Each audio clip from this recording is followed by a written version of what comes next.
إن الحمد لله نحمده ونستعينه ونستغفره ونعوذ بالله من شرور أنفسنا ومن سيئات أعمالنا من يهده الله فلا مضل له ومن يضلل فلا هادي له وأشهد أن لا إله إلا الله وحده لا شريك له وأشهد أن محمدا عبده ورسوله يا أيها الذين آمنوا اتقوا الله حق تقاته ولا تموتن إلا وأنتم مسلمون أما بعد فإن خير الحديث كتاب الله وخير الهدي هدي محمد صلى الله عليه وسلم وشر الأمور محدثاتها وكل محدثة بدعة وكل بدعة ضلالة وكل ضلالة في النار. സഹോദരന്മാരെ, സത്യവിശ്വാസികളെ, പരിശുദ്ധ റമദാനിന്റെ ആദ്യ 10 പിന്നിടുകയാണ്. സത്യവിശ്വാസികളായ നമ്മെ സംബന്ധിച്ചിടത്തോളം അള്ളാഹുവിനെ കുറിച്ച് കൂടുതൽ ഓർക്കുകയും കൂടുതൽ ഇബാദത്തിൽ ഏർപ്പെടുകയും അങ്ങനെ അള്ളാഹുവിലേക്ക് അടുക്കുകയും ചെയ്യാൻ വേണ്ടി ഉപയോഗപ്പെടുത്തേണ്ടുന്ന ദിവസങ്ങളാണ്. അത് പ്രത്യേകമായി ഉണർത്തേണ്ടതില്ല, സാധാരണ നമ്മൾ കേട്ടുവരുന്ന കാര്യങ്ങളാണ്. ഈ ഒരു മാസത്തിലാണ് ഇസ്ലാമിലെ പ്രധാനപ്പെട്ട 2 യുദ്ധങ്ങൾ ഉണ്ടായത്. ഒന്ന് യുദ്ധം എന്ന് പറയാമതല്ലെങ്കിലും, അതായത് നേർക്കുനേരെ വലിയൊരു സംഘടനമില്ലാത്ത മക്കം ഫതഹ്, രണ്ടാമത്തത് അല്ലെങ്കിൽ ഒന്നാമത്തത് നമുക്കറിയാം ബദർ യുദ്ധം. ഈ 2 യുദ്ധങ്ങൾക്ക് വേണ്ടിയുമുള്ള യാത്രയും ബദറിലെ മുശ്രിക്കുകളുമായുള്ള ഏറ്റുമുട്ടലും, അതുപോലെ ഹുദൈബിയ സന്ധിക്ക് ശേഷം സാഹചര്യങ്ങൾ അനുകൂലമാവുകയും, അതായത് സന്ധി മുശ്രിക്കുകൾ ലംഘിക്കുകയും ആ ലംഘിക്കപ്പെട്ട സന്ദർഭത്തിൽ മക്ക വിജയിച്ചിറക്കുന്നതിന് വേണ്ടി നബിയും സഹാബത്തും മക്കയിലേക്ക് മദീനയിൽ നിന്ന് പുറപ്പെട്ടതും മക്ക ഫതഹായതും ഒക്കെ റമദാൻ മാസത്തിലാണ്. അപ്പൊ ഈ വലിയ 2 സംഭവങ്ങൾ നടന്നിട്ടുള്ളത് റമദാനിലാണ്. നോമ്പ് നോറ്റുകൊണ്ടാണ് ഈ യാത്രക്ക് നബിയും സഹാബത്തും പുറപ്പെട്ടത്. വിഷമം കാരണത്താൽ നോമ്പ് നോൽക്കാത്ത ചിലരും കൂട്ടത്തിലുണ്ടായിരുന്നു. യുദ്ധം ആരംഭിക്കുന്നതിന്റെ മുമ്പേ നോമ്പ് നിർത്തിവെക്കാൻ നബി കൽപ്പിച്ചുവെങ്കിലും അതുവരെ ഓരോരുത്തരുടെയും പ്രയാസം പരിഗണിച്ചുകൊണ്ട് നോൽക്കുകയോ നോൽക്കാതിരിക്കുകയോ ചെയ്യാനുള്ള ഇളവ് നബി സല്ലല്ലാഹു അലൈഹി വസല്ലം നൽകുകയും ചെയ്തു. ഇത് ഞാൻ സൂചിപ്പിച്ചത് നോമ്പ് എന്ന് പറയുന്നത് വിശ്രമിക്കാനും ഉറങ്ങാനും ഉള്ള മാസമല്ല എന്ന് മനസ്സിലാക്കാൻ വേണ്ടിയാണ്. കാരണം ഇന്നത്തെ പോലെ യാത്രാ സൗകര്യങ്ങളോ ഭക്ഷണ സൗകര്യങ്ങളോ ഉറങ്ങാനുള്ള സംവിധാനങ്ങളോ യാത്രാ സജ്ജീകരണങ്ങളോ ഒന്നുമില്ലാത്ത ഒരു കാലത്ത് ഈ 2 മഹത്തായ യുദ്ധങ്ങൾക്ക് വേണ്ടി നബിയും സഹാബത്തും യാത്ര നടത്തുകയും അത് രണ്ടിലും അവർക്ക് അള്ളാഹുവിന്റെ സഹായം ഉണ്ടാവുകയും വിജയം ലഭിക്കുകയും ചെയ്തു എന്നുള്ളത് നമ്മൾ ഇവിടെ ഓർക്കേണ്ടതുണ്ട്. അതായത് അത്ര വലിയ ഒരു തീവ്രമായ സാഹചര്യം നമുക്കിവിടെ ഇല്ലെങ്കിലും അള്ളാഹുവിനെ ഇബാദത്തെടുക്കാൻ അനുകൂലമായ സാഹചര്യങ്ങൾ ഉള്ള നമ്മെ സംബന്ധിച്ചിടത്തോളം ഈ സാഹചര്യങ്ങൾ ഉപയോഗപ്പെടുത്തി റമദാനിനെ ഏറ്റവും നല്ല അവസ്ഥയിലൂടെ ഇബാദത്തുകൾ കൊണ്ട് ധന്യമാക്കി മുന്നോട്ട് കൊണ്ടുപോകാൻ, അങ്ങനെ വിജയം നേടാൻ നമുക്ക് സാധിക്കേണ്ടതുണ്ട്. ഈ 2 യുദ്ധങ്ങളുടെ പശ്ചാത്തലത്തിലും പൊതുവെ ഇസ്ലാം വിജയത്തിന്റെ മാനദണ്ഡമായി പഠിപ്പിച്ചിട്ടുള്ള കാര്യങ്ങളെ സംബന്ധിച്ചും ചെറിയൊരു വിശകലനം നടത്തുക എന്നതാണ് ഇന്ന് ഖുതുബയിൽ ഉദ്ദേശിക്കുന്നത്. നമ്മൾ പലപ്പോഴും മനസ്സിലാക്കുന്നത് പോലെ നബിയുടെ കൂടെ യുദ്ധം ചെയ്ത ആളുകൾ, പ്രത്യേകിച്ച് ബദറിൽ ശക്തരോ ശാരീരികമായി കഴിവുള്ളവരോ സാമ്പത്തികമായി ഭദ്രതയുള്ളവരോ വാഹന ആയുധ സൗകര്യങ്ങൾ ഉള്ളവരോ ആയിരുന്നില്ല. ഖുർആൻ തന്നെ സൂറത്തു ആലു ഇമ്രാൻ ബദർ യുദ്ധത്തെക്കുറിച്ച് കുറെ പ്രതിപാദിച്ചിട്ടുള്ള 2 സൂറത്തുകളാണ് സൂറത്ത് ആലു ഇമ്രാൻ, സൂറത്തുൽ അംഫാൽ. ആലു ഇമ്രാനിലെ 123-ാമത്തെ ആയത്തിൽ വലഖദ് നസറക്കുമുല്ലാഹു ബിബദ്രിൻ വഅൻതും അദില്ല, ബദറിൽ പങ്കെടുത്ത ആളുകളെ കുറിച്ച് ഖുർആൻ ഉപയോഗിച്ച വാക്ക് നിങ്ങളെ ബദറിൽ അള്ളാഹു തീർച്ചയായും സഹായിച്ചിട്ടുണ്ട്. വഅൻതും അദില്ല, നിങ്ങൾ നിസ്സാരന്മാരായിരുന്നു. ഇവിടെ നിസ്സാരൻ, ദലീൽ എന്ന് പറഞ്ഞാൽ നിന്യൻ, നിസ്സാരൻ താഴ്ന്നവൻ, അതുപോലെ തന്നെ വലിയ ശക്തിയില്ലാത്തവൻ, ദുർബലൻ, കീഴ്പ്പെട്ടവൻ, ഇങ്ങനെ പല അർത്ഥത്തിലും ഉപയോഗിക്കുന്ന ഒരു വാക്കാണ്. വഅൻതും അതില്ല, നിങ്ങൾ നിസ്സാരന്മാരായിരിക്കെ എന്ന് പറഞ്ഞാൽ വിശ്വാസപരമായോ അല്ലെങ്കിൽ ഈമാനികമായ ബലം കൊണ്ടോ നിസ്സാരന്മാരായവർ എന്ന അർത്ഥത്തിലല്ല. മറിച്ച് മക്കയിൽ നിന്ന് മദീനയിലേക്ക് ഹിജ്റ വന്ന മുഹാജിറുകളും പിന്നെ അൻസാറുകളും ഉണ്ട്. ശാരീരികമായി ദുർബലതയുള്ള മുഹാജിറുകളുണ്ട്, സാമ്പത്തികമായി ദുർബലതയുള്ള മുഹാജിറുകളുണ്ട്, ആയുധമോ വാഹന സൗകര്യമോ ഇല്ലാത്ത ആളുകളുണ്ട്. ആ നിലക്ക് ഖുറൈശികളുമായി തട്ടിച്ചു നോക്കുമ്പോൾ എണ്ണത്തിലും വണ്ണത്തിലും അതില്ല.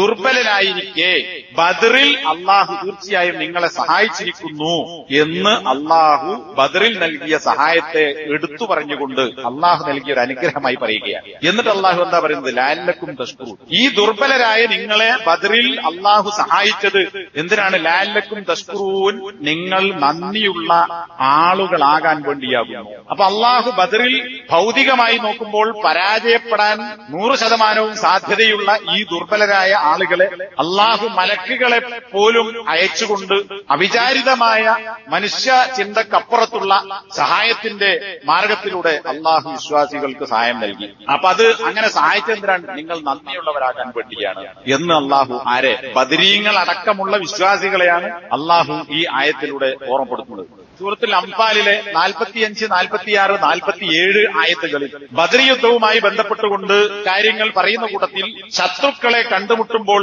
നിങ്ങൾ എന്ത് നിലപാട് സ്വീകരിക്കണം, എപ്പോഴാണ് അല്ലെങ്കിൽ എങ്ങനെയാണ് നിങ്ങൾക്ക് വിജയമുണ്ടാവുക എന്ന് 6 കാര്യങ്ങൾ ഈ 3 ആയത്തുകളിലൂടെ അള്ളാഹു പഠിപ്പിച്ചിട്ടുണ്ട്. അതടക്കം വിശുദ്ധ ഖുർആനിലെ മറ്റ് ആയത്തുകളും കൂടി പരിശോധിച്ചാൽ കുറെ കാര്യങ്ങൾ യുദ്ധത്തിൽ എന്ന് മാത്രമല്ല നമ്മുടെ വിശ്വാസികൾ എന്നുള്ള നിലയ്ക്ക് എല്ലാ പരീക്ഷണ ഘട്ടങ്ങളിലും നമുക്ക് വിജയം കിട്ടാൻ അനിവാര്യമായ ചില കാര്യങ്ങൾ ഇവിടെ അള്ളാഹു നമ്മെ ഓർമ്മപ്പെടുത്തുകയാണ്. ഒന്നാമതായി ബദറിൽ ആരാണ് അവിടെ ഏറ്റുമുട്ടിയത്?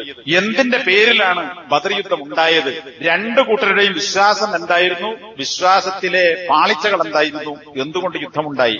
അപ്പോ ഒന്നാമതായി ഒരു പക്ഷത്ത് തൗഹീദുള്ളവരും മറുഭാഗത്ത് ശിർക്കിന് വേണ്ടി പണിയെടുക്കുന്ന എന്ന് പറഞ്ഞാൽ അള്ളാഹു അല്ലാത്ത ആളുകളോട് ദുആ അടക്കമുള്ള ഇബാദത്തുകൾ അർപ്പിച്ചുകൊണ്ടിരിക്കുന്ന ആളുകൾ. ഈ 2 കൂട്ടർ തമ്മിലാണ് യുദ്ധം.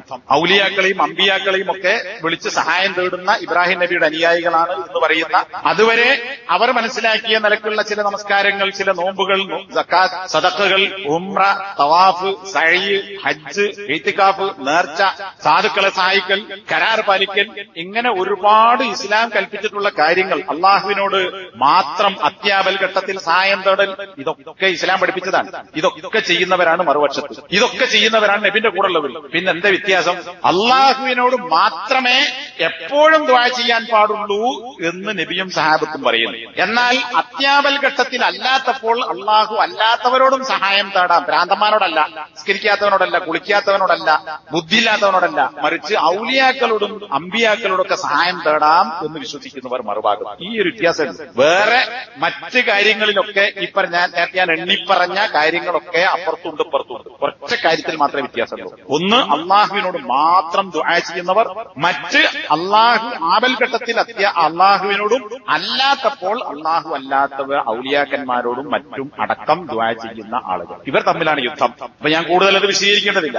അപ്പൊ വിജയമുണ്ടാകണമെങ്കിൽ അള്ളാഹു സൂറത്തുൻ നൂറിലെ 55-ാമത്തെ ആയത്തിൽ 1 ഭൂമിയിൽ നിങ്ങൾക്ക് ഖിലാഫത്ത് നൽകുവാൻ, 2 നിങ്ങൾക്ക് അള്ളാഹു തൃപ്തിപ്പെട്ടു തന്ന ദീനിനെ സൗകര്യപ്പെടുത്തി തരുവാൻ, 3-ാമത്തേത് പേടിക്ക് ശേഷം നിർഭയത്വമുണ്ടാകുവാൻ. ഈ 3 കാര്യങ്ങൾ അള്ളാഹു വിശ്വസിച്ച സൽക്കർമ്മങ്ങൾ അനുഷ്ഠിച്ച ആളുകൾക്ക് വാഗ്ദാനം ചെയ്തിരിക്കുന്നു എന്നാണ്. അപ്പൊ ഒന്നാമതുണ്ടാകേണ്ടത് വിശ്വാസമാണ്, വിശ്വാസമനുസരിച്ചുള്ള പ്രവൃത്തിയാണ്. എന്നിട്ട് അത് വീണ്ടും വിശദീകരിച്ചുകൊണ്ട് ആ ആയത്തിന്റെ അവസാന ഭാഗത്ത് അള്ളാഹു പറയുന്നു, യഅ്ബുദൂനനി വലാ യുശ്രികൂന ബി ശൈഅ. എന്നെ ആരാധിക്കുകയും അള്ളാഹുവിനെ ആരാധിക്കുകയും അള്ളാഹുവിൽ യാതൊന്നിനെയും പങ്കു ചേർക്കാതിരിക്കുകയും ചെയ്യുന്നവരാകുകയും വേണം. അപ്പൊ വിശ്വാസം ഉണ്ടാകണം, സൽക്കർമ്മം ഉണ്ടാകണം, തൗഹീദ് ഉണ്ടാകണം, ശിർക്കിന്റെ ഒരംശം പോലും ഉണ്ടാകരുത്. വിശ്വാസികളാകണം എന്ന് പറഞ്ഞതിന്റെ പുറമെ പ്രത്യേകം അള്ളാഹുടെ അടുത്ത് പറയാണ്, എന്നെ ആരാധിക്കുക, എന്നെ ആരാധിക്കുന്നതിൽ മറ്റാരെയും പങ്കു ചേർക്കാതിരിക്കുക. അപ്പൊ നമ്മുടെ നാട്ടിലെന്ന് പറഞ്ഞ ലോകത്തുള്ള മുസ്ലിങ്ങൾ എന്നറിയപ്പെടുന്ന ഭൂരിപക്ഷം ആളുകളെ പരിശോധിച്ചാൽ അള്ളാഹുവിൽ വിശ്വസിക്കുകയും അതോടൊപ്പം ശിർക്ക് ചെയ്യുകയും ചെയ്യുന്ന ആളുകളാണ്. പിന്നെയോ വമൻ കഫറ ബഅദ ദാലിക ഫൗലൈക ഹുമുൽ ഫാസിഖൂൻ. ഇതിനപ്പുറം അള്ളാഹുവിൽ ആരെങ്കിലും അവിശ്വസിച്ചാൽ അവർ തമ്മാടികളാകുന്നു, നിയമലംഘനം നടത്തുന്നവരാകുന്നു, അള്ളാഹുവിനെ ധിക്കരിക്കുന്നവരാകുന്നു എന്ന് ഓർമ്മപ്പെടുത്തുന്നു. അപ്പൊ വിശ്വാസം, സൽക്കർമ്മം, ശിർക്കില്ലാത്ത തൗഹീദ് ഉണ്ടാവുക. ഈ 3 കാര്യങ്ങൾ ഉണ്ടെങ്കിൽ മുന്നേ പറഞ്ഞ 3 കാര്യങ്ങൾ അള്ളാഹു വാഗ്ദാനം ചെയ്തിരിക്കുന്നു. അപ്പൊ അവിടെ കറകളഞ്ഞ തൗഹീദും അതനുസരിച്ചുള്ള പ്രവർത്തനവും ഉണ്ടെങ്കിലേ നമ്മുടെയൊക്കെ ജീവിതത്തിലും നമ്മുടെ പ്രവർത്തനങ്ങളിലും നമ്മുടെ ദഅവത്തുകളിലും ഒക്കെ വിജയം ഉണ്ടാകണമെങ്കിൽ ഈ ഒരു കാര്യം ഉണ്ടാകണം. വിശുദ്ധ ഖുർആൻ തന്നെ പറഞ്ഞു സൂറത്ത് യൂസുഫിൽ, വമാ യുഅ്മിനു അക്തറുഹും ബില്ലാഹി ഇല്ലാ വഹും മുശ്രികൂൻ. മനുഷ്യരിൽ അധിക പേരും പേരും അള്ളാഹുവിൽ വിശ്വസിക്കുന്നില്ല. അവർ അള്ളാഹുവിൽ ശിർക്ക് വെച്ചുകൊണ്ടല്ലാതെ. അപ്പം ലോകത്തുള്ള ഭൂരിപക്ഷം ആളുകളെ പരിശോധിച്ചാൽ അള്ളാഹുവിൽ അല്ലെങ്കിൽ ഒരു സൃഷ്ടാവിൽ വിശ്വസിക്കുന്ന ആളുകളാണ്. ഏതെങ്കിലും ഒരു നിലയ്ക്ക് സൃഷ്ടാവിനെ അംഗീകരിക്കുന്നു. മുസ്ലിങ്ങളാണെങ്കിൽ അള്ളാഹുവിൽ വിശ്വസിക്കുന്നു. എന്നാൽ ആ ഭൂരിപക്ഷ മനുഷ്യരും ആരാണ്? വഹും മുശ്രിക്കൂൻ, ശിർക്ക് ചെയ്യുന്നവരാണ്. അപ്പൊ ശിർക്കുള്ള വിശ്വാസികളാണ് മനുഷ്യരിൽ ഭൂരിഭാഗം പേരും. ഇത് അള്ളാഹ് പറഞ്ഞതാ. അപ്പൊ ആ ഒരു അവസ്ഥ മുസ്ലിങ്ങളുടെ കൂട്ടത്തിലുണ്ട്. ലാ ഇലാഹ ഇല്ലല്ലാഹ് മുഹമ്മദ് റസൂലുള്ളാഹ് എന്ന് ചെല്ലുന്ന ആളുകളിൽ ഭൂരിപക്ഷം ശിർക്ക് ചെയ്യുന്നവരാണ്. അപ്പൊ അതെങ്ങനെ രണ്ടും കൂടി ഉണ്ടാവുക? അത് പണ്ഡിതന്മാർ വിശദീകരിച്ചു. ഈ ആയത്തിന്റെ ഉദ്ദേശം അള്ളാഹുവിൽ വിശ്വസിക്കുന്നു എന്ന് പറഞ്ഞാൽ റുബൂബിയ്യത്തിൽ വിശ്വസിക്കുന്നു. സൃഷ്ടാവും സംരക്ഷകനും പരിപാലകനും അള്ളാഹുവാണ്, റബ്ബ് അള്ളാഹുവാണ് എന്ന് ശിർക്ക് ആളുകൾ എല്ലാവരും വിശ്വസിക്കുന്നു.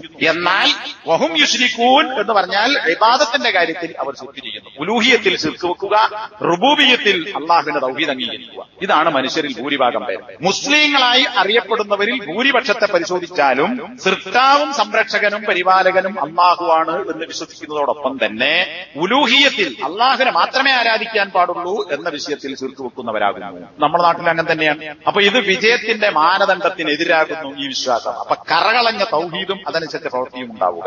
രണ്ടാമത്തേത് അള്ളാഹുവിന്റെ കെലിമത്ത്, അള്ളാഹുവിന്റെ വചനം, അതായത് ലാ ഇലാഹ ഇല്ലല്ലാഹ് മുഹമ്മദ് റസൂലുള്ളാഹ്, അതുമായി ബന്ധപ്പെട്ട എന്തെല്ലാം ഖുർആനിലും ഹദീസും വന്ന കാര്യങ്ങളുണ്ടോ ആ ലാ ഇലാഹ ഇല്ലല്ലാഹ് എന്ന ദീനുൽ ഇസ്ലാം, ആ ഒരു വാക്യം അല്ലെങ്കിൽ ആ ഒരു ആശയം ഏറ്റവും ഉന്നതമായി കാണുകയും അതിനുവേണ്ടി പ്രവർത്തിക്കുകയും ചെയ്യുക എന്നതാണ്. സൂറത്ത് തൗബ 40-ാമത്തെ ആയത്തിൽ നബി സല്ലല്ലാഹു അലൈഹി വസല്ലമയും അബൂബക്കർ സിദ്ദീഖ് റളിയല്ലാഹു അൻഹുവും ഹിജ്റ പോകുന്ന ഘട്ടത്തിൽ തൗർ എന്ന് പറയുന്ന മലയുടെ ഗുഹയിൽ 3 ദിവസം ഒളിച്ചിരുന്ന സന്ദർഭത്തെ സൂചിപ്പിച്ചുകൊണ്ട് അല്ലാഹു സുബ്ഹാനഹു വ തആല പറയാണ് മക്കയിലെ മുശ്രിക്കുകളോട്, നിങ്ങൾ അവനെ മുഹമ്മദിനെ സഹായിക്കാൻ നിങ്ങൾ തയ്യാറല്ലെങ്കിൽ അള്ളാഹു മുഹമ്മദിനെ സഹായിച്ചിട്ടുണ്ട്. എപ്പോഴ്? മുഹമ്മദും മുഹമ്മദിന്റെ കൂട്ടുകാരനും ആ ഗുഹയിൽ ആയിരിക്കുകയും നീ സങ്കടപ്പെടരുത്, അള്ളാഹു നമ്മോടൊപ്പമുണ്ട് എന്ന് നബി അബൂബക്കറിനെ ആശ്വസിപ്പിക്കുകയും ചെയ്ത സന്ദർഭത്തിൽ എന്നിട്ട് അള്ളാഹു പറയാണ്, അള്ളാഹു അവിടെ ആ ഗുഹയിൽ ശത്രുക്കള് മോളുണ്ട്, പാറന്റെ മുകളിൽ ശത്രുക്കളുണ്ട്, തെരഞ്ഞു വന്ന ആളുകൾ താഴെ പാറന്റെ അടിയിൽ അല്ലെങ്കിൽ പാറയുടെ താഴെയുള്ള മാളത്തിൽ ഗുഹയിൽ നബി അബൂബക്കർ സിദ്ദീഖുണ്ട്. പക്ഷേ സമാധാനം അള്ളാഹു ഇറക്കി കൊടുക്കും. വഅയ്യദഹു ബിജുനൂദിൻ ലം തറൗഹാ, നിങ്ങൾ കാണാത്ത അള്ളാഹുവിന്റെ സൈന്യം, അള്ളാഹുവിന്റെ സൈന്യം എന്ന് പറഞ്ഞാൽ മലക്കുകളാണ്, അള്ളാഹുവിന്റെ സൈന്യത്തെ കൊണ്ട്, മലക്കുകളെ കൊണ്ട്, നിങ്ങൾ കാണാത്ത സൈന്യത്തെ കൊണ്ട് അള്ളാഹു നബിക്ക് ശക്തി നൽകി. എന്തിനാണ്? വജഅല കലിമത്തല്ലദീന കഫറു സുഫ്ലാ, കാഫിറുകളുടെ വാക്യത്തെ, വചനത്തെ ഏറ്റവും താഴെയുള്ളതാക്കാൻ വേണ്ടിയും. അതെന്താ? ശിർക്കും കുഫ്റും അത് ഏറ്റവും താഴെയാകാൻ. വകലിമത്തുല്ലാഹി ഹിയൽ ഉൽയ, അള്ളാഹുവിന്റെ വാക്കെന്ന് പറയുന്നത് അതാകുന്നു ഏറ്റവും ഉന്നതമായത്. അപ്പൊ ലാ ഇലാഹ ഇല്ലല്ലാഹ് ഏറ്റവും മേലെയുള്ളതാണ്. അത് മേലെയാകുവാനും കാഫിറുകളുടെയും മുശ്രിക്കുകളുടെയും വാക്യം ഏറ്റവും താഴെ പോകുവാനും വേണ്ടിയാണ് ഇങ്ങനെ അള്ളാഹു ആക്കി. അതിലേക്കുള്ള മാർഗമാണ് ഈ ഹിജ്റയിൽ ഗുഹയിൽ ഒളിച്ചിരുന്നപ്പോൾ നബിയെയും അബൂബക്കർ സിദ്ദീഖിനെയും അള്ളാഹു സഹായിക്കും. ഇല്ലെങ്കിൽ എന്തായിരുന്നു? ഗുഹയിൽ നിന്ന് നബി അബൂബക്കർ സിദ്ദീഖിനെ അവർ പിടികൂടും, നബിയെ കൊല്ലും, അല്ലെങ്കിൽ ഹിജ്റ തടയും, അല്ലെങ്കിൽ അവരുടെ തീരുമാനത്തിൽപ്പെട്ട ഒന്നുകിൽ പിന്നെ കൊല്ലുക അല്ലെങ്കിൽ ബന്ധനസ്ഥനാക്കുക, രണ്ടാമൊരു തീരുമാനം, അല്ലെങ്കിൽ പുറത്താക്കുക എന്നുള്ള. അപ്പൊ പിന്നെ പിടികിട്ടിയാൽ പിന്നെ മറ്റു 2 മാർഗങ്ങൾ, ഒന്നുകിൽ കൊല്ലുക അല്ലെങ്കിൽ ബന്ധനസ്ഥനാക്കുക. അതവർ ചെയ്യും. അപ്പൊ അതിൽ നിന്ന് അള്ളാഹു രക്ഷപ്പെടുത്തി. അതെന്തിനാണ്? ഈ കലിമത്തുള്ള അള്ളാഹുവിന്റെ വാക്യമാകാൻ വേണ്ടിയാണ്. അപ്പൊ അതിനു വേണ്ടിയായിരിക്കണം നമ്മുടെ ഏതൊരു പ്രവർത്തനവും. ഇമാം ബുഖാരി ഉദ്ധരിച്ച ഒരു ഹദീസ് നമുക്ക് കാണാം. ഒരാൾ നബി സല്ലല്ലാഹു അലൈഹി വസല്ലം വന്നുകൊണ്ട് ചോദിച്ചു, ഒരാൾ യുദ്ധം ചെയ്യുന്നു, ഗനീമത്ത് സ്വത്ത്, യുദ്ധാനന്തര സ്വത്ത്, യുദ്ധത്തിൽ ശത്രുക്കളുടെ ഭാഗത്ത് നിന്ന് കിട്ടുന്ന, പിടിച്ചെടുക്കുന്ന അല്ലെങ്കിൽ അവർ വിട്ടേച്ചു പോകുന്ന സ്വത്ത് കിട്ടാൻ വേണ്ടിയാണ് ഒരാൾ യുദ്ധം ചെയ്യുന്നത്. മറ്റൊരുത്തൻ പേരും പ്രശസ്തിയും ഉണ്ടാകാൻ വേണ്ടിയാണ്, ദിക്ർ അവനെക്കുറിച്ച് പറയപ്പെടാൻ വേണ്ടിയാണ് അവൻ യുദ്ധം ചെയ്യുന്നത്. മറ്റൊരുത്തൻ യുദ്ധം ചെയ്യുന്നത് ആളുകൾ തന്നെ കാണാൻ വേണ്ടിയാണ്, ഞാനൊരു വലിയ യോദ്ധാവാണ് എന്ന് കാണാൻ വേണ്ടിയാണ്. അപ്പൊ പിന്നെ അള്ളാഹുവിന്റെ മാർഗത്തിൽ സമരം ചെയ്യുന്നവൻ ആരാണ് നബിയെ എന്ന് ചോദിച്ചപ്പോൾ നബി സല്ലല്ലാഹു അലൈഹി വസല്ലം പറഞ്ഞു, മൻ ഖാതല ലിതകൂന കലിമത്തുല്ലാഹി ഹിയൽ ഉൽയ, അള്ളാഹുവിന്റെ വചനം അത്യുന്നതമാകാൻ വേണ്ടി ആര് യുദ്ധം ചെയ്യുന്നുവോ ഫഹുവ ഫീ സബീലില്ലാഹ്, അവനാണ് അള്ളാഹുവിന്റെ മാർഗത്തിൽ സമരം നടത്തുന്നവൻ. നമ്മളിപ്പോ ഇവിടെ വാളും കുന്തവും തോക്കുമെടുത്ത് യുദ്ധം ചെയ്യാൻ പോകുന്ന ഒരു സാഹചര്യം ഇപ്പോഴില്ല. എന്നാൽ നമ്മളിവിടെ ശിർക്കിനും ബിദ്അത്തിനും കുഫ്റിനും എതിരിൽ നമ്മൾ സമരം നടത്തേണ്ടതുണ്ട്. അതായത് ദഅവത്തിന്റെ സമരമാണ്. തൗഹീദ് പഠിപ്പിച്ചു കൊടുക്കണം, സുന്നത്ത് എന്താണെന്ന് പഠിപ്പിച്ചു കൊടുക്കണം, ശിർക്കിന്റെയും ബിദ്അത്തിന്റെയും അപകടത്തെക്കുറിച്ച് അവരെ ബോധ്യപ്പെടുത്തണം, കുഫ്റിന്റെ അപകടത്തെ ബോധ്യപ്പെടുത്തണം, അമല് സ്വീകരിക്കപ്പെടാൻ വേണ്ട കാര്യങ്ങൾ ബോധ്യപ്പെടുത്തണം, അമല് പൊളിഞ്ഞു പോകുന്ന കാര്യങ്ങൾ ബോധ്യപ്പെടുത്തണം.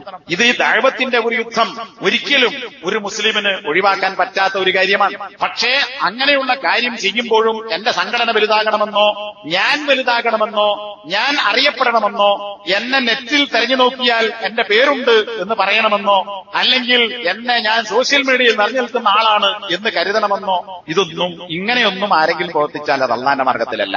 ഇതൊക്കെ ഇവിടെ പറഞ്ഞു. എന്താണ്? ഒന്ന് സ്വത്ത് ഗനീമത്ത് കിട്ടാൻ. അപ്പൊ ഗനീമത്ത് കിട്ടാനല്ല, എനിക്ക് ആളുകളുടെ സഹായം കിട്ടണം, അല്ലെങ്കിൽ ദിക്ർ എന്നെ കുറിച്ച് ഇയാൾ നല്ലൊരു ദായിയാണ്, നല്ലൊരു പ്രബോധകനാണ്, നല്ലൊരു സംഘാടകനാണ് എന്ന് പറയണം, അല്ലെങ്കിൽ അയാൾ നല്ലൊരാളാണ് കേട്ടോ എന്ന് ആളുകൾ കാണണം. ഇങ്ങനെ ചെയ്താൽ അവൻ അള്ളാന്റെ മാർഗത്തിൽ പണിയെടുക്കുന്നവനല്ല. മറിച്ച് ലാ ഇലാഹ ഇല്ലല്ലാഹ് എന്ന ആശയം അത് ഉന്നതമായി ആളുകൾക്കിടയിൽ നിലനിൽക്കണം, അതിനെ ഉയർത്തണം എന്ന ലക്ഷ്യത്തിനു വേണ്ടി ആര് പണിയെടുക്കുന്നുവോ അവനാണ് അള്ളാഹിന്റെ മാർഗത്തിൽ പണിയെടുക്കുന്നവൻ.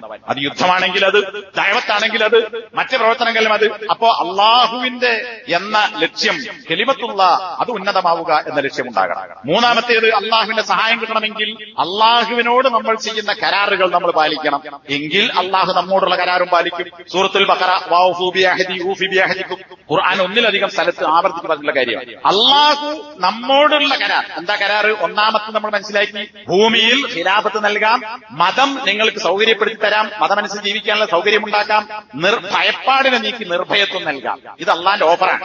ഈ ഓഫർ അള്ളാഹു പാലിക്കണമെങ്കിൽ ഔഫു ബിഅഹദി, എന്നോട് നിങ്ങൾ ചെയ്തിട്ടുള്ള കരാറുകൾ നിങ്ങൾ പാലിക്കൂ. ലാ ഇലാഹ ഇല്ലല്ലാഹ് മുഹമ്മദ് റസൂലുള്ളാഹി എന്ന് ഞാൻ അംഗീകരിക്കുന്നു, ഞാൻ മുസ്ലിമായി ജീവിക്കാം എന്ന് നമ്മൾ അള്ളാഹുവിന് കരാർ കൊടുത്തിട്ടുണ്ടെങ്കിൽ, ഞാൻ പാപം ചെയ്തിട്ടുണ്ട്, പാപങ്ങൾ പുറത്തു തരണേ, എന്റെ പാപമൊക്കെ മാപ്പാക്കണേ, എന്നെ നരകത്തിന് രക്ഷപ്പെടുത്തണേ, സ്വർഗത്തിൽ പ്രവേശിപ്പിക്കണേ, എനിക്ക് ഇഹത്തിലും പരത്തിലും വിജയം നൽകണേ എന്നൊക്കെ നമ്മൾ പ്രാർത്ഥിക്കുകയും അതവനോട് ചോദിക്കുകയും ചെയ്യുന്നുവെങ്കിൽ, ഞാൻ ഇങ്ങനെയൊക്കെ ആയിക്കോളാം എന്ന് നമ്മൾ പറഞ്ഞിട്ടുള്ള കരാർ പാലിച്ചാൽ ഊഫി ബിഅഹദികും, നിങ്ങളോടുള്ള കരാർ ഞാൻ പാലിക്കാം. ഇതാണ് അള്ളാന്റെ വാഗ്ദാനം. അപ്പോ അങ്ങോട്ടും ഇങ്ങോട്ടുമുണ്ട് ഇതേ ആശയം. വേറെയും പല സ്ഥലങ്ങളിൽ ഖുർആൻ മറ്റു പല നിലക്കും വിശദീകരിച്ചിട്ടുണ്ട്. ഞാൻ അതിലേക്ക് പോകുന്നില്ല.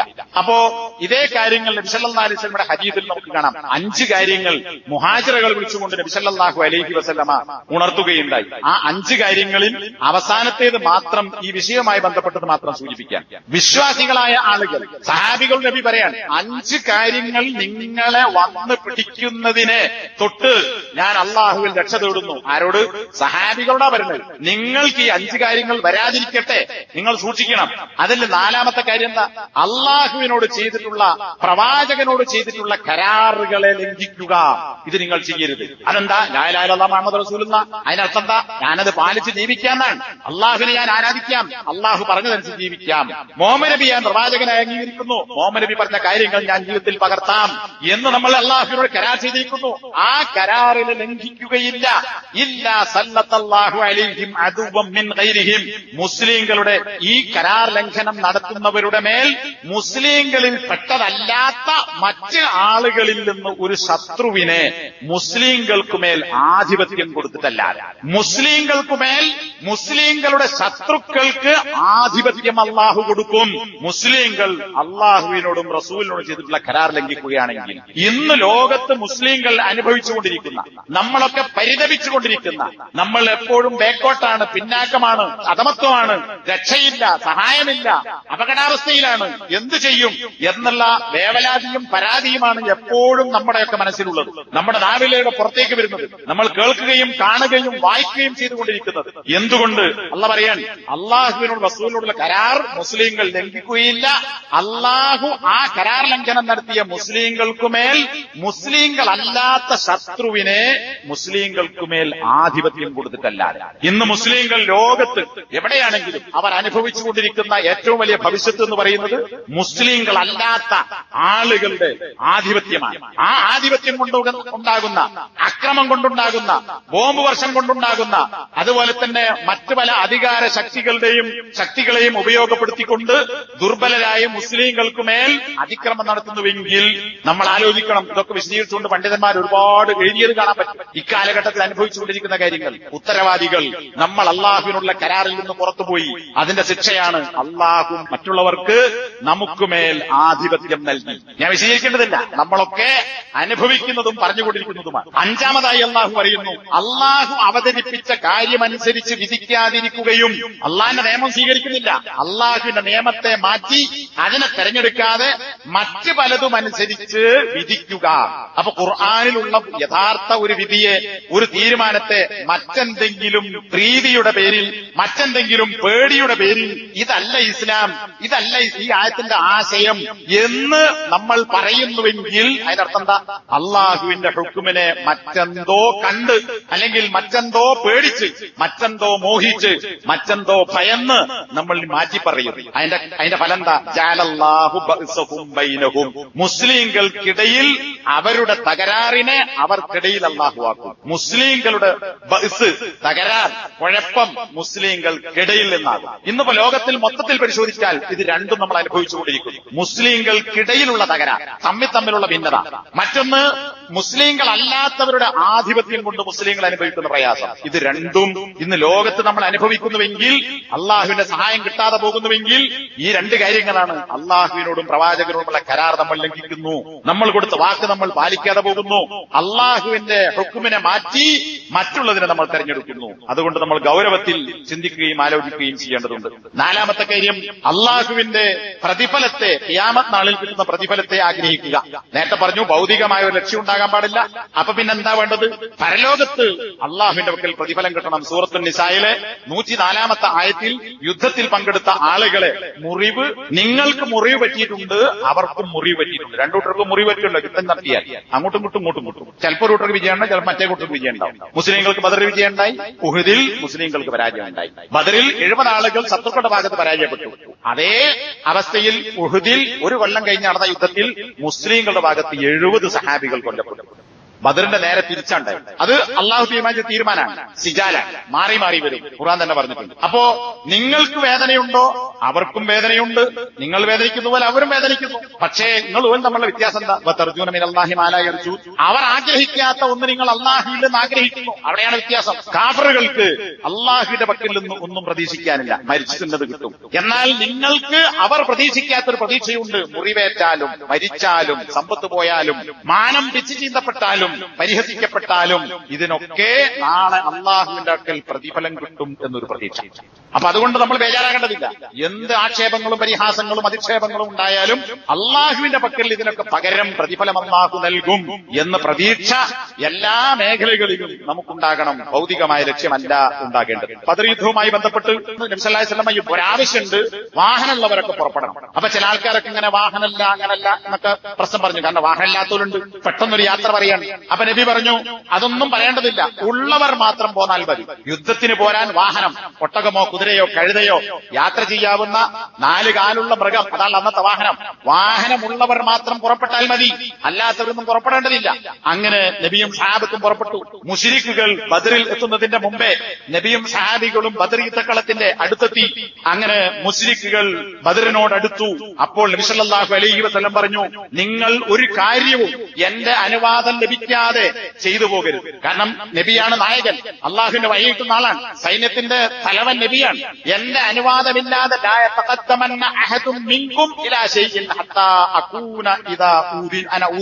ഞാൻ അനുവാദം നൽകാതെ നിങ്ങൾ ഒരു കാര്യം, നിങ്ങളിൽ ഒരാളും ഒരു കാര്യവും മുന്നോട്ട് വെക്കരുത് എന്നാൽ ഒരു പണിയും ചെയ്യാൻ പാടില്ല. അങ്ങനെ ആ മുശ്രിക്കുകൾ അടുത്തു വന്നു. അപ്പൊ നബി സല്ലല്ലാഹു അലൈഹി വസല്ലമയുടെ വിളംബരം എന്താ? ഖൂമൂ ഇലാ ജന്നത്തിൻ അർളുഹാ സമാവാതു വൽ അർള്. സഹാബികളെ എഴുന്നേൽക്കൂ. എങ്ങോട്ടാ എഴുന്നേൽക്കുന്നത്? യുദ്ധക്കളത്തിലേക്കാണ്. യുദ്ധക്കളത്തിൽ പോരാട്ടം നടക്കാൻ പോവാൻ. മുസ്ലിങ്ങളുടെ പക്കൽ ആയുധമില്ല, പടയങ്കികളില്ല, പരിചകളില്ല, കുന്തങ്ങളില്ല, ഒക്കെ കുറവാണ്. ഏതാനും മൃഗങ്ങൾ മാത്രമാണ് വാഹനമായുള്ളത്. എണ്ണോ 3 ഇരട്ടി അപ്പുറത്ത്. ഇതാ യുദ്ധക്കളത്തിലേക്ക് പോകൂ, നല്ല നബിന്റെ ആഹ്വാനം. ഖൂമൂ ഇലാ ജന്ന, നിങ്ങൾ സ്വർഗത്തിലേക്ക് അതാ അങ്ങോട്ട് എഴുന്നേറ്റ് ചെല്ലൂ. അർളുഹാ സമാവാതു വൽ അർള്. ആ സ്വർഗത്തിന്റെ വീതി ആകാശഭൂമികളോളം വിസ്തൃതമായ സ്വർഗത്തിലേക്ക് നിങ്ങൾ എഴുന്നേൽക്കൂ. നബിന്റെ ആഹ്വാനാണ്. അതാ യുദ്ധക്കളത്തിലേക്ക് ഇറങ്ങൂ. വിട്ടുകിട്ടാം, മരിക്കാം, ഒക്കെ ചെയ്യാം. പക്ഷെ നബിന്റെ ആഹ്വാനം എന്താ? സ്വർഗത്തിലേക്ക് പോകുമെന്നാണ്. നിങ്ങൾക്ക് ഇറങ്ങാനുള്ളത് സ്വർഗത്തിലേക്കാണ്. ആ സ്വർഗത്തിലേക്ക് എഴുന്നേൽക്കൂ. യുദ്ധക്കളത്ത് സ്വർഗമുണ്ടോ? ഇല്ല. പക്ഷെ യുദ്ധക്കളത്തിലേക്ക് ഇറങ്ങി യുദ്ധം ചെയ്ത് മുറിവേറ്റാലും മരിച്ചാലും ഇനി സുരക്ഷിതനായി തിരിച്ചു പോന്നാലും ഇതിന്റെ പേരിൽ നിങ്ങൾക്ക് നാലം ആകാശഭൂമികളോളം വിശാലമായ സ്വർഗമുണ്ട് എന്നാണ് നബി സഹാബത്തിന് ആഹ്വാനം ചെയ്തത്. ആ സന്ദർഭത്തിൽ സന്ദർഭത്തിൽ ഉമൈർ ഇബ്നുൽ ഹുമാം എന്ന് പറയുന്ന അൻസാരിയായ ഒരു സഹാബി അദ്ദേഹം ചോദിച്ചു, അല്ലയോ റസൂലേ, ആകാശഭൂമികളോളം വിശാലമായ സ്വർഗമോ? നബി പറഞ്ഞു, നഅം, അതെ, സംശയിക്കേണ്ട. അപ്പൊ അദ്ദേഹം പറഞ്ഞു, ഖാല ബഖിൻ ബഖിൻ. ബഖിൻ ബഖിൻ എന്നാൽ മലയാളത്തിൽ ഭേഷ് ഭേഷ്, ആളുകളെ പ്രോത്സാഹിപ്പിക്കാൻ വേണ്ടി പറയുന്ന വാക്കാണ്. ആ രണ്ട് വാക്കുകൾ അദ്ദേഹം ആവർത്തിച്ച് ഉച്ചരിച്ചു. നബി സല്ലല്ലാഹു അലൈഹി വസല്ലം ചോദിച്ചു, മാ യഹ്മിലുക അലാ ഖൗലിക ബഖിൻ ബഖിൻ, ഭേഷ് ഭേഷ് ബഖിൻ ബഖിൻ എന്ന് പറയാൻ നിന്നെ പ്രേരിപ്പിച്ചത് എന്താണ് എന്ന് നബി ഈ സഹാബിയോട് ചോദിക്കുകയാണ്. അദ്ദേഹം പറയാൻ, അള്ളാഹുവാണ് സത്യം, അള്ളാഹുവിന്റെ പ്രവാചകരെ, ഞാൻ ഈ സ്വർഗ ആകാശഭൂമികളോളം വിശാലമായ സ്വർഗത്തിന്റെ ആളുകളിൽപ്പെട്ട ഒരുത്തനാകാനല്ലാതെ മറ്റൊന്നും ഞാൻ ആഗ്രഹിക്കുന്നില്ല. അപ്പൊ നിങ്ങൾ പറഞ്ഞ ആ വിശാലമായ സ്വർഗം എനിക്ക് കിട്ടണം. അപ്പൊ നബി പറഞ്ഞു, ഫഇന്നക മിൻ അഹ്ലിഹ, തീർച്ചയായും നീ ആ സ്വർഗക്കാരിൽ ഒരുവനാകുന്നു. അങ്ങനെ തന്റെ അരയിലുണ്ടായിരുന്ന ഒരു പാത്രത്തിലുള്ള കാരക്കച്ചുളകൾ അദ്ദേഹം പുറത്തെടുത്ത് തിന്നാൻ തുടങ്ങി. എന്നിട്ട് അദ്ദേഹം പറഞ്ഞു, ഞാനിത് തിന്നാനിരുന്നാൽ ഞാൻ ഇങ്ങനെ തന്നെ കുറെ കാലം ഇവിടെ ജീവിക്കേണ്ടി വരും, അതുകൊണ്ട് എനിക്ക് ആ സ്വർഗം കിട്ടണം. അങ്ങനെ അദ്ദേഹത്തിന്റെ കയ്യിലുണ്ടായിരുന്ന ആ കാരക്കകൾ അദ്ദേഹം ഉപേക്ഷിക്കുകയും കയ്യിലുള്ള കാരക്കകൾ തിന്നു തീർക്കാതെ അദ്ദേഹം നബി വാഗ്ദാനം ചെയ്ത യുദ്ധക്കളമാകുന്ന സ്വർഗത്തിലേക്ക് എടുത്തു ചാടി, ഹത്താ ഖുതില, കൊല്ലപ്പെടുന്നതുവരെ ആ യുദ്ധക്കളത്തിൽ അദ്ദേഹം അടയാടി. 14 പേരാണ് മുസ്ലിങ്ങളുടെ ഭാഗത്ത് നിന്ന് ബദർ യുദ്ധത്തിൽ മരിച്ചത്. ആ 14-ൽ ഒരാൾ ഈ പറയുന്ന സഹാബി അൻസാരിയാണ്, ഉമൈർ ഇബ്നുൽ ഹുമാം എന്ന് പറയുന്ന മനുഷ്യൻ. എന്താണ് അദ്ദേഹത്തെ ഈ യുദ്ധക്കളത്തിലേക്ക് എടുത്തു ചാടിച്ചത്? സ്വർഗം കിട്ടണം, സ്വർഗത്തിന്റെ ആളാകണം എന്നതാണ്. അപ്പൊ നോക്കൂ, ഇവിടെ അള്ളാഹുവിന്റെ പക്കൽ ഉള്ള പ്രതിഫലത്തെ മോഹിക്കുക, ആഗ്രഹിക്കുക, ആ ഒരു ലക്ഷ്യത്തിന് വേണ്ടി പ്രവർത്തിക്കുക, എങ്കിൽ അള്ളാഹുവിന്റെ പക്കൽ നമുക്ക് സഹായം ലഭിക്കും എന്നാകുന്നു മനസ്സിലാക്കാൻ സാധിക്കുന്നത്. ആ ഒരു നിലയ്ക്ക് നമ്മൾ പ്രവർത്തിക്കാൻ തയ്യാറാകേണ്ടതുണ്ട്. അതുപോലെ തന്നെ നബി സല്ലല്ലാഹു അലൈഹി വസല്ലമയുടെ നിർദ്ദേശങ്ങളിൽ നിന്ന്, ഖുർആനിൽ നിന്ന് നമുക്ക് മനസ്സിലാക്കാൻ പറ്റുന്നത് 5-ാമത്തെ കാര്യം തവക്കുലുണ്ടാകണം. വഇദാ അസംത ഫതവക്കൽ അലല്ലാഹ്, നീ വല്ലതും തീരുമാനിച്ചാൽ അള്ളാഹുവിൽ ഭരമേൽക്കുക, ഭരമേൽപ്പിക്കുന്നവരെ അള്ളാഹു ഇഷ്ടപ്പെടുന്നു. ഖുർആനിൽ ഒരുപാട് സ്ഥലത്ത് ആവർത്തിച്ചു പറഞ്ഞിട്ടുള്ള കാര്യമാണ്. ഇതും യുദ്ധവുമായി ബന്ധപ്പെട്ട്, ബദറുമായി ബന്ധപ്പെട്ട് തന്നെ ഖുർആൻ പറഞ്ഞിട്ടുള്ള ആലു ഇമ്രാന്റെ 159, 160 ആയത്തുകളാണ്. അപ്പൊ നമ്മൾ ഏതൊരു പ്രശ്നത്തിലേക്ക്, വിഷയത്തിലേക്ക് ഇറങ്ങുന്നുവോ, ഒരു തീരുമാനം എടുത്തു കഴിഞ്ഞാൽ അവിടെ ഉറച്ചു നിൽക്കണം. ബാക്കി വരും വരായികൾ അള്ളാഹുവിൽ ഏൽപ്പിക്കുക, പിറകോട്ട് പോകാൻ പാടില്ല, എങ്കിൽ വിജയമുണ്ടാകും. അതല്ല, തീരുമാനമാവില്ല, തീരുമാനമായാൽ തന്നെ ഉറച്ചു നിൽക്കൂല, എങ്കിൽ ഏത് വിഷയമാണെങ്കിലും അവിടെ ഐക്യമുണ്ടാവുകയില്ല, വിജയവും ഉണ്ടാവുകയില്ല. 6-ാമത്തേത് നല്ല നേതൃത്വത്തെ, സേനാ നായകന്മാരെ അല്ലെങ്കിൽ നേതൃത്വത്തെ തിരഞ്ഞെടുക്കുക എന്നുള്ളതാണ്. സൂറത്തുൽ ബഖറ 247-ാമത്തെ ആയത്തിൽ അല്ലാഹു സുബ്ഹാനഹു വ തആല ബനൂ ഇസ്രായേലിയർക്ക് ശത്രുക്കളുമായി ജാലൂത്തിനോട് യുദ്ധം ചെയ്യാൻ വേണ്ടി ത്വാലൂത്ത് എന്ന് പറയുന്ന ഒരാളെ അല്ലാഹു സേനാ നായകനായി നിശ്ചയിച്ചു. അപ്പൊ ബനൂ ഇസ്രായേലിൽപ്പെട്ട ആളുകൾ ചോദിച്ചു, അല്ല, ഇവനെയാണോ ഞങ്ങൾക്ക് മേൽ അധികാരിയായി അധികാരം നൽകി നിശ്ചയിച്ചത്? ഈ ത്വാലൂത്തിന് എന്തില്ല? അധികാരമില്ല, അവന് സാമ്പത്തികമായ വിശാലതയില്ല. അപ്പോ അള്ളാഹു നൽകിയ മറുപടി, ഇന്നല്ലാഹ അസ്തഫാഹു അലൈക്കും, ത്വാലൂത്തിനെയാണ്, നിങ്ങൾക്ക് നിസ്സാരനായി തോന്നുന്ന സാമ്പത്തികമായ കാര്യമില്ലാത്ത, അധികാരമില്ലാത്ത ഈ മനുഷ്യനുണ്ടല്ലോ, അവനെ അള്ളാഹു തെരഞ്ഞെടുത്തതാണ്. നിങ്ങൾക്ക് ഇഷ്ടമല്ലെങ്കിലും വദാദഹു ബസ്തൻ ഫിൽ ഇൽമി വൽ ജിസ്മി, ശരീരത്തിലും എന്ന് പറഞ്ഞാൽ കായിക ബലത്തിലും അറിവിലും അള്ളാഹു അവന് വിശാലത നൽകിയിട്ടുണ്ട്. അപ്പൊ അറിവ്, ഇൽമ്, അതാണ് ഒന്നാമത്തേത്. 2-ാമത്തേത് ആരോഗ്യം കൂടി ഉണ്ടായാൽ അത് മെച്ചപ്പെട്ടതാണ്. അവനെയാണ് അള്ളാഹു, ആ താലൂത്തിനെയാണ് അള്ളാഹു നേതാവായി നിശ്ചയിച്ചത്. അധികാരം അള്ളാഹു അവൻ ഇഷ്ടപ്പെടുന്നവർക്ക് കൊടുക്കുന്നതാകുന്നു എന്ന് പറഞ്ഞുകൊണ്ട് അള്ളാഹു ആയത്ത് അവസാനിപ്പിക്കും. അപ്പൊ യുദ്ധത്തിലാണെങ്കിലും മറ്റേതൊരു കാര്യങ്ങളിലാണെങ്കിലും നേതൃത്വം എന്ന് പറയുന്നത് വിവരവും കഴിവുമുള്ള ആളുകളെ മുന്നിൽ നിർത്തണം. 7-ാമത്തേത്, ഒരു വിഷയത്തിലേക്ക് ഇറങ്ങുമ്പോൾ, ചെയ്യുമ്പോൾ കൂടിയാലോചന ഉണ്ടാകണം. സൂറത്ത് ആലു ഇമ്രാനിലെ 159-ാമത്തെ ആയത്ത്, നേരത്തെ പറഞ്ഞ ആ ആയത്തുകളിൽ അള്ളാഹു പറയാണ്, നീ നിന്റെ കൂടെ യുദ്ധം ചെയ്യുന്ന ആളുകൾക്ക് വേണ്ടി മാപ്പിന് അള്ളാഹുവിനോട് ആവശ്യപ്പെടും. ഇവർക്കൊക്കെ പുറത്തു കൊടുക്കണേ, മാപ്പാക്കണേ, വസ്തഗ്ഫിർ ലഹും, അവരുടെ പാപങ്ങൾ പൊറുക്കണേ. രണ്ടും, മാപ്പാക്കാനും പാപം പൊറുക്കാനും നബിയോട് ഈ പട്ടാളക്കാരായ സഹാബികൾക്ക് വേണ്ടി പ്രാർത്ഥിക്കാൻ നബിയോട് അള്ളാഹു ആവശ്യപ്പെടുകയാണ്. വശാവിറുഹും ഫിൽ അംരി, കാര്യങ്ങൾ തീരുമാനിക്കുന്നതിൽ നീ അവരോടൊക്കെ കൂടിയാലോചിക്കണം. കാരണം എന്താ, ഇത് ദീന്റെ അള്ളാഹുവിന്റെ വഴിയല്ല, വഴി അനുസരിച്ചുള്ള ഒരു പ്രവർത്തനമാണ്. അപ്പൊ യുദ്ധത്തിൽ എവിടെ താവളമടിക്കണം, എപ്പോൾ തുടങ്ങണം, എങ്ങനെ പ്രവർത്തിക്കണം, ആരെ മുന്നിൽ നിർത്തണം, ആരെ പിന്നിൽ നിർത്തണം എന്നൊക്കെ ഉള്ളതൊക്കെ ആളുകളോട് ആലോചിച്ചു വേണം തീരുമാനിക്കാൻ. ഇതും വിജയത്തിന്റെ മാർഗമായി ഇസ്ലാം പഠിപ്പിക്കുന്നതാണ്. മുശാവറ, കൂടിയാലോചന, സ്വേച്ഛാധിപത്യപരമായ ഒറ്റയ്ക്കുള്ള നിലപാടുകളാകരുത്. എന്നാൽ ഇത് അള്ളാന്റെ ഖുർആനോ സുന്നത്തോ നടപ്പിലാക്കുന്ന വിഷയത്തിലല്ല. അതിൽ ആരുടെയും അഭിപ്രായം സ്വീകരിക്കേണ്ടതില്ല. അള്ളാന്റെയും റസൂലിന്റെയും തീരുമാനം അനുസരിച്ച് നടപ്പിലാക്കുക. അപ്പൊ പള്ളി ഉണ്ടാക്കുക, പള്ളി ഒരു ഇബാദത്താണ് പള്ളി ഉണ്ടാക്കൽ. അപ്പൊ പള്ളിക്ക് എത്ര സ്ഥലം വേണം, വാർപ്പ് വേണോ, ഓല മതിയോ, ഊട് മതിയോ, ടൈൽസ് വേണോ, വേണ്ട പായ വിരിച്ചാൽ മതിയോ, അത് കൂടിയാലോചിച്ച് തീരുമാനിക്കണം. അല്ലാണ്ട് പള്ളി ഉണ്ടാക്കണ വിഷയം തീരുമാനിക്കേണ്ടതില്ല. പള്ളി ഉണ്ടാക്കണം, 3 ആളുണ്ടെങ്കിൽ ഒരു പള്ളി ഉണ്ടാക്കാം. ഒരു നാട്ടിൽ തൗഹീദുള്ള 3 മനുഷ്യന്മാരുണ്ടെങ്കിൽ ഒരു മാറ്റം നിസ്കരിക്കാം. പക്ഷേ എങ്ങനെ വേണം എന്നുള്ളത് കൂടിയാലോചിച്ച് തീരുമാനിക്കണം. 8ാമത്തേത് ഭിന്നിപ്പില്ലാതിരിക്കുക. ഇതൊക്കെ യുദ്ധവുമായി ബന്ധപ്പെട്ട് പറഞ്ഞതാണ്. യുദ്ധത്തിലാണെങ്കിലും അല്ലാത്താണെങ്കിലും തർക്കിക്കരുത്. തർക്കിച്ചാൽ നിങ്ങൾക്കിടയിൽ ഭിന്നിപ്പുണ്ടാകും, നിങ്ങളുടെ കാറ്റ് പോകും. ഇത് ഖുർആന്റെ പ്രയോഗം. വതദ്ഹബരീഹുക്കും, നിങ്ങളുടെ കാറ്റ് പോയി പോകും. ടയറിന്റെ ബലം തന്നെ അതിനുള്ളിൽ നടക്കുന്ന കാറ്റാണ്. ടയർ പോയാൽ ടയർ ഒന്നിനും പറ്റൂല, വണ്ടി ഓടൂല, ലോഡ് വഹിക്കൂല. അതേ പ്രയോഗം ഖുർആൻ വെച്ചാൽ നിങ്ങളുടെ കാറ്റ് പോയി പോകും. എപ്പോഴും ഭിന്നിച്ചാൽ, ഭിന്നിക്കരുത്. ഭിന്നിച്ചാൽ നിങ്ങൾ അനൈക്യത്തിലാകും, വഷളാകും, നിങ്ങളുടെ കാറ്റ് പോകും. അപ്പൊ ഇന്ന് മുസ്ലിങ്ങൾ അനുഭവിച്ചുകൊണ്ടിരിക്കുന്ന വിഷയം. 9ാമത്തെ കാര്യം, അള്ളാഹുവിന്റെ സഹായം കിട്ടുമെന്ന ഉറച്ച വിശ്വാസം ഉണ്ടാകണം. സൂറത്തുൽ അഅറാഫ് ഈ പറയുന്ന യുദ്ധവുമായി ബന്ധപ്പെട്ടായത്. ഇന്ന വലിയ്യല്ലാഹ്, തീർച്ചയായും എന്റെ വലിയ്യ് മടവൂരാണെന്നല്ല, എന്റെ വലിയ്യ് അള്ളാഹു ആകുന്നു. ഇന്ന വലിയ്യല്ലാഹ്, തീർച്ചയായും എന്റെ വലിയ്യ് അള്ളാഹു ആകുന്നു. ഏതല്ലാഹ്? അല്ലദീ നസ്സലൽ കിതാബ, ഖുർആൻ ഇറക്കിത്തന്ന അള്ളാഹുവാണ് എന്റെ വലിയ്യ്. വഹുവ യതവല്ല സ്വാലിഹീൻ, എന്റെ വലിയ്യായ ഖുർആൻ ഇറക്കിയ അള്ളാഹു സ്വാലിഹീങ്ങളായ മനുഷ്യന്മാരുടെയും വലിയാകുന്നു. അവരെയും യതവല്ല, അള്ളാഹു ഏറ്റെടുക്കും. ഈ ഒരു വിശ്വാസം നമുക്കുണ്ടാകണം. നബിയുടെ വലിയ അള്ളാഹുവാൻ, വിശ്വാസികളായ ആളുകളുടെ വലിയും അള്ളാഹുവാൻ. അപ്പോൾ തന്നെ നമ്മുടെ കാര്യങ്ങൾ അള്ളാഹു ഏറ്റെടുത്തുകൊള്ളും. നമ്മൾ ചെയ്യേണ്ട കാര്യങ്ങൾ നമ്മൾ ചെയ്യുക. അതിനപ്പുറത്തുള്ള സഹായം അള്ളാഹുവിന്റെ പക്കലുണ്ടാകും എന്ന് അള്ളാഹുവിന്റെ സഹായത്തെ സംബന്ധിച്ച ഉറച്ച വിശ്വാസം ഉണ്ടാകണം. ഇതേ കാര്യം സൂറത്തുൽ ബഖറ 249-ാമത്തെ വചനത്തിലും അള്ളാഹു സൂചിപ്പിച്ചത് നമുക്ക് കാണാൻ സാധിക്കും. ഒരു കൂട്ടം ആളുകളെ കുറിച്ച് ഖുർആൻ പറയാൻ. ആരാണവർ? അല്ലദീന യദുന്നൂന അന്നഹും മുലാഖുല്ലാഹ്, നാളെ അള്ളാഹുവിനെ കണ്ടുമുട്ടേണ്ടി വരും, കണ്ടുമുട്ടണം എന്ന് ആഗ്രഹിക്കുന്ന ആളുകൾ യുദ്ധത്തിന്റെ സമയത്ത് പറഞ്ഞു. എന്താ പറഞ്ഞത്? ഖമ്മിൻ ഫിഅത്തിൻ ഗലബത് ഫിഅതൻ കസീറ ബിഇദ്നില്ലാ. എത്ര ചെറിയ ചെറിയ സംഘങ്ങളാണ് വലിയ വലിയ സംഘങ്ങളെ തോൽപ്പിച്ചത് ബിഇദ്നില്ലാ, അള്ളാഹുവിന്റെ കൽപ്പന പ്രകാരം. അപ്പൊ നമ്മൾ എണ്ണത്ത് കുറവാണോ, വണ്ണത്ത് കുറവാണോ, പൈസല്ലേ, സാധുക്കളാണോ എന്ന് നോക്കണ്ട. നമ്മൾ അള്ളാഹുവിന്റെ മാർഗത്തിലാണോ പണിയെടുക്കുന്നത്? ചെറിയ ചെറിയ സംഘങ്ങൾ വലിയ വലിയ എത്രയോ സംഘങ്ങളെ പരാജയപ്പെടുത്തിയിട്ടുണ്ട് എന്ന് അള്ളാഹുവിനെ കണ്ടുമുട്ടണം എന്ന് ആഗ്രഹിക്കുന്നവർ പറഞ്ഞു. അപ്പൊ നമ്മൾ അള്ളാഹുവിനെ കണ്ടുമുട്ടണം നാളെ പരലോകത്ത് എന്ന് ആഗ്രഹിക്കുന്നുവെങ്കിൽ അപ്പുറത്തുള്ളവൻ എത്ര ശക്തനോ, എത്ര പണമുള്ളവനോ, എത്ര ആൾബലമുള്ളവനോ, എത്ര അധികാരശക്തിയുള്ളവരോ ആണെങ്കിലും ശരി, അതൊന്നുമില്ലെങ്കിലും അള്ളാഹുവിന്റെ സഹായം നമുക്കുണ്ടാകും. ചെറിയവർ വലിയ സംഘത്തെ പരാജയപ്പെടുത്തിയ സംഭവങ്ങൾ മുമ്പുണ്ടായിട്ടുണ്ട്, ഇപ്പോഴും ലോകത്ത് നടക്കുന്നുണ്ട്. അപ്പോ ആ ഒരു വിശ്വാസം നമുക്കുണ്ടാകണമെന്നാണ് ഖുർആൻ സൂചിപ്പിക്കുന്നത്. 10ാമത്തേത് ദിക്ർ, ദുആ വർദ്ധിപ്പിക്കുക. ഇതും ഖുർആൻ പറഞ്ഞതാണ്.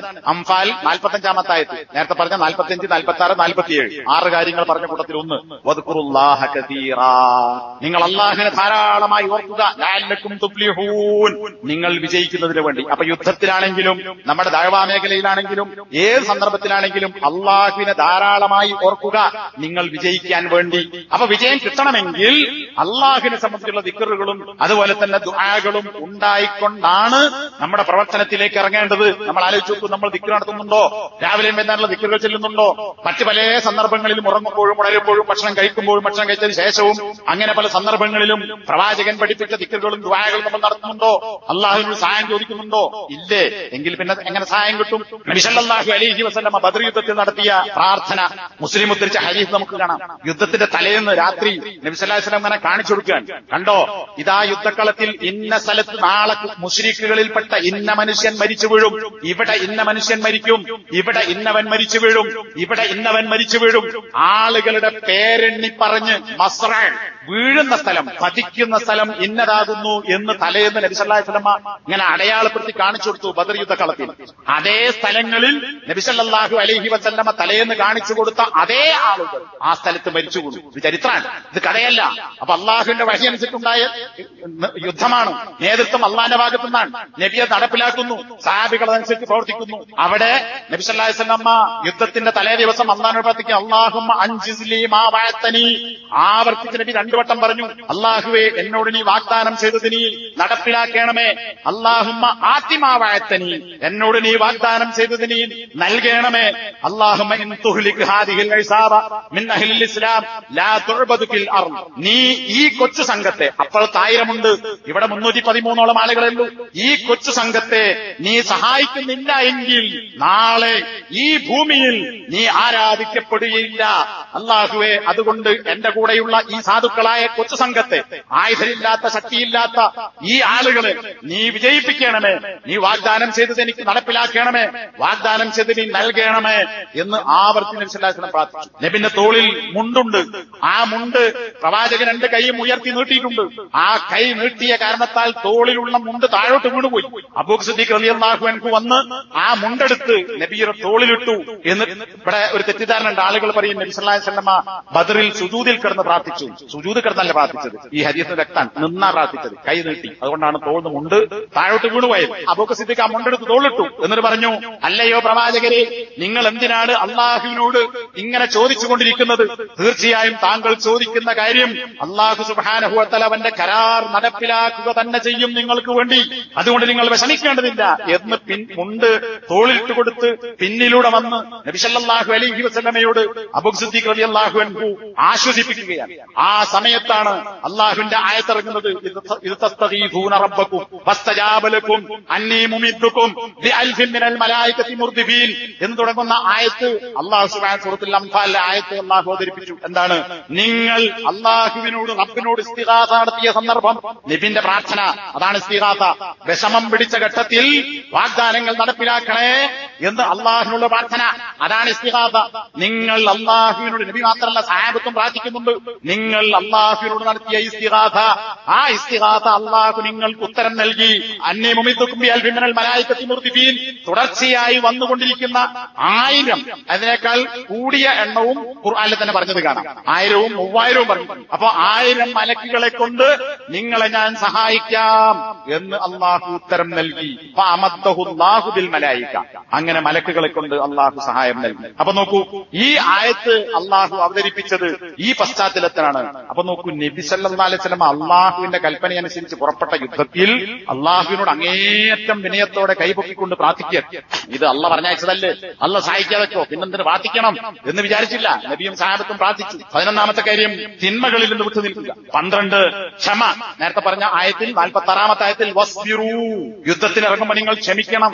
ഇന്നല്ലാഹ മഅ സ്വാബിരീൻ, ക്ഷമിക്കുന്നവരോടൊപ്പമാണ് അല്ലാഹു ഉണ്ടാവുക. 13ാമത്തെ കാര്യം, സത്യത്തിന്റെ മാർഗത്തിൽ ശത്രുക്കളുമായി കണ്ടുമുട്ടുമ്പോൾ പിന്തിരിഞ്ഞോടാൻ പാടില്ല. ഖുർആനിൽ 2 സൂറത്തുകളിൽ ആവർത്തിച്ച് ഈ കാര്യം അല്ലാഹു സുബ്ഹാനഹു വ തആല ഓർമ്മപ്പെടുത്തിയത് കാണാൻ സാധിക്കും. പിന്തിരിഞ്ഞോടരുത്, ഉറച്ചു നിൽക്കണം. അത് വൻ പാപമായി ഖുർആൻ പഠിപ്പിച്ചിട്ടുണ്ട്. 14ാമത്തേത്, അഹങ്കാരമുണ്ടാകരുത്, റിയാ ഉണ്ടാകരുത്, ഗർവുണ്ടാകരുത്. ഖുറൈശികൾ പുറപ്പെട്ടത് ഗർവിലാണ്. അതാണ് ഖുർആൻ ബത്തറൻ, ഗർവോടുകൂടി പുറപ്പെട്ടവരെപ്പോൾ നിങ്ങളാകരുത് എന്ന് ഖുർആൻ വിശ്വാസികളോട് ഉണർത്തിയത്. അപ്പൊ ഇതൊക്കെ ഉണ്ടെങ്കിൽ എന്താവും? പരാജയം സംഭവിക്കും. അല്ലാഹു സുബ്ഹാനഹു വ തആല യഥാർത്ഥ വിശ്വാസികളിലും വിജയം വരിക്കാൻ വേണ്ടി പ്രവർത്തിക്കുന്ന ആളുകളിലും ഉൾപ്പെടുത്തി നമ്മെ എല്ലാവരും അനുഗ്രഹിക്കുന്നതാണ്. അൽഹംദുലില്ലാഹ് വസല്ലല്ലാഹു അലാ മുഹമ്മദ് അല്ലദീ ബല്ലഗ റിസാലത വഅദ്ദൽ അമാന. ഒരൊറ്റ കാര്യം കൂടി ഉണർത്തുകയാണ്. 15ാമത്തേത്, വഅതിഉല്ലാഹ വറസൂലഹ, സൂറത്തുൽ അംഫാലിലെ 46ാമത്തെ ആയത്ത്. അതുപോലെ 45, 46, 47 ഈ 3 ആയത്തുകളിൽ 6 കാര്യങ്ങൾ പറഞ്ഞു എന്നതിൽ വഅതിഉല്ലാഹ വറസൂലഹു നമ്മൾ സാധാരണ കേൾക്കണം, അള്ളാഹുവിന് റസൂലിനെ അനുസരിക്കണം. ഇതെവിടെ പറയുന്നത്? യുദ്ധത്തിലും അള്ളാഹുവിന്റെ കൽപ്പനകളിലും സേനാനായകനായ പ്രവാചകൻ നിർദ്ദേശിക്കുന്ന നിർദ്ദേശങ്ങളും നിങ്ങൾ പാലിക്കണം. എങ്കിൽ വിജയം ഉണ്ടാവും, ഇല്ലെങ്കിൽ പരാജയം സംഭവിക്കും. ബദറിൽ വിജയമുണ്ടായി.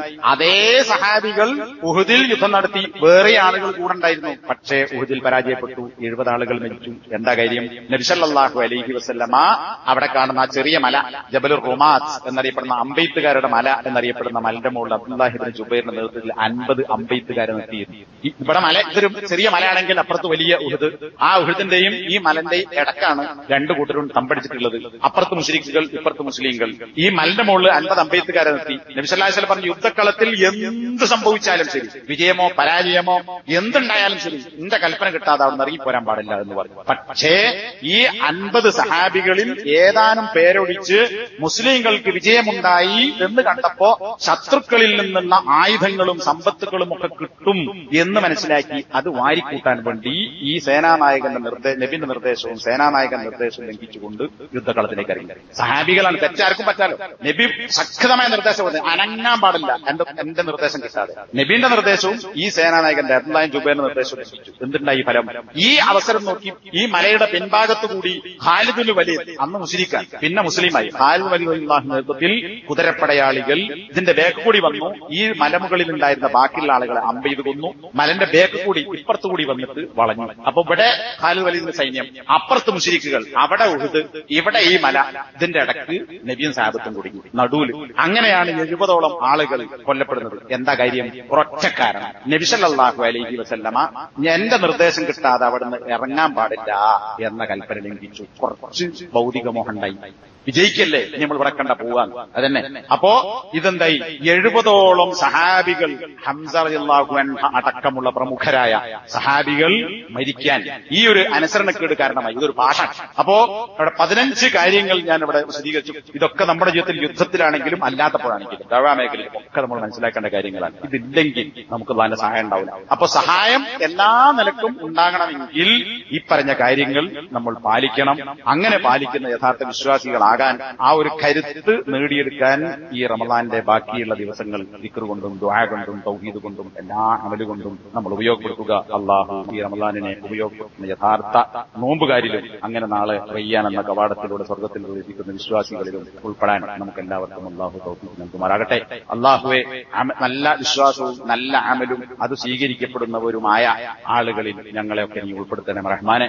ഞങ്ങളുടെ നോമ്പും നമസ്കാരവും മറ്റെല്ലാ കർമ്മങ്ങളും സ്വീകരിക്കപ്പെടുന്ന അമലാക്കി മാറ്റുകയും അള്ളാഹുവെ അതൊക്കെ സ്വീകരിക്കുകയും ചെയ്യണം റഹ്മാനെ. നാളെ നീ നിന്റെ സ്വർഗ്ഗത്തിൽ അള്ളാഹുവെ ഞങ്ങളെയും ഞങ്ങളുടെ മാതാപിതാക്കളെയും സഹോദരി സഹോദരന്മാരെയും ജീവിച്ചിരിക്കുന്നവരെയും മരിച്ചുപോയ വിശ്വാസികളായ ആളുകളെയും ഇവിടെ കാണാതെ നമ്മളിൽ നിന്ന് വിട്ടുപിരിഞ്ഞു പോയ അന്യനാടുകളിൽ വെച്ച് മരിച്ചുപോയ ആളുകളെയും അള്ളാഹുവെ അവരെയൊക്കെ നാളെ പരലോകത്ത് നിന്റെ സ്വർഗ്ഗത്തിൽ കുടുംബമായി ജീവിക്കാനുള്ള തൗഫീഖ് ഞങ്ങൾക്കൊക്കെ നീ നൽകി അനുഗ്രഹിക്കുകയാണ് റഹ്മാനെ. അവിടെ ചെന്ന് അവരെയൊക്കെ കണ്ട് സന്തോഷിക്കാനുള്ള അങ്ങനെ ഒരു ആഹ്ലാദമുള്ള ജീവിതം, ഇവിടെ എന്ത് വിഷമങ്ങളുണ്ടെങ്കിലും അതൊക്കെ മാറുന്ന സന്തോഷത്തിന്റെ മതി എന്ന് പറയുന്ന